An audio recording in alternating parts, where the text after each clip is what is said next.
सुनसान रास्ते से एक गाड़ी गुजर रही थी। गाड़ी किसी नवविवाहित जोड़े की थी। अंदर दूल्हा, दुल्हन, ड्राइवर और दूल्हे की छोटी बहन बैठी हुई थी। तभी अचानक दुल्हन ने अपने पति से कुछ कहा। क्या? लेकिन इतनी रात को तुम जंगल की तरफ जाओगे? तुम दुल्हन के जोड़े में सजी हुई हो और पता है ना माँ ने क्या कहा था? शादी वाली रात को इस तरह के इलाके में नहीं जाना चाहिए, कुछ भी हो सकता है। अरे लेकिन अब मैं क्या करूं? घर थोड़ी देर बाद आने वाला होता तो मैं कंट्रोल भी कर लेती, लेकिन घर तो अभी बहुत दूर है। प्लीज साइड में गाड़ी रुकवाओ ना। विवेक ने ड्राइवर को गाड़ी रोकने के लिए कहा।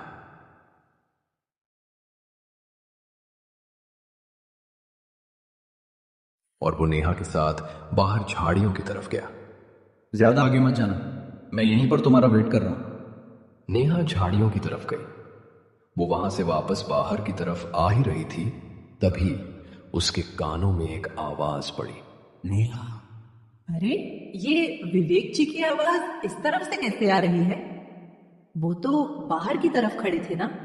लगता है शायद मेरा वहम होगा। नेहा। इस बार फिर से जब नेहा को पीछे से विवेक की आवाज सुनाई दी तो उसे लगा कि शायद विवेक उसके साथ कोई मजाक कर रहा है। उसने पीछे मुड़कर देखा, मगर विवेक वहां पर नहीं था। पर उसने देखा कि कुछ दूरी पर एक औरत अपने घुटनों में अपना सर दबाए हुए दबी आवाज में रो रही है।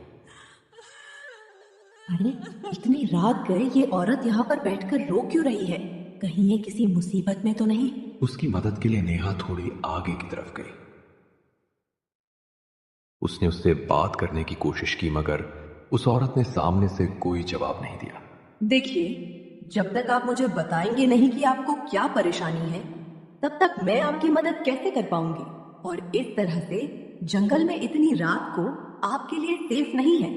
आप एक काम कीजिए, मेरे साथ चलिए। हम आपको पुलिस स्टेशन या किसी सुरक्षित जगह पर छोड़ देंगे। इस बार भी उस औरत ने नेहा की बात पर कोई जवाब नहीं दिया। नेहा को कुछ अजीब लगा, इसलिए वो वापस वहां से जाने लगी। नेहा। इस बार विवेक की आवाज सुनकर नेहा पूरी तरह डर गई और उसने जैसे ही पीछे मुड़कर देखा तो डर के मारे उसकी चीख निकल गई। बचाओ! वो औरत ठीक उसके सामने खड़ी थी, मगर उसके चेहरे का मांस पूरी तरह से गल चुका था, जिस पर अनगिनत कीड़े रेंग रहे थे।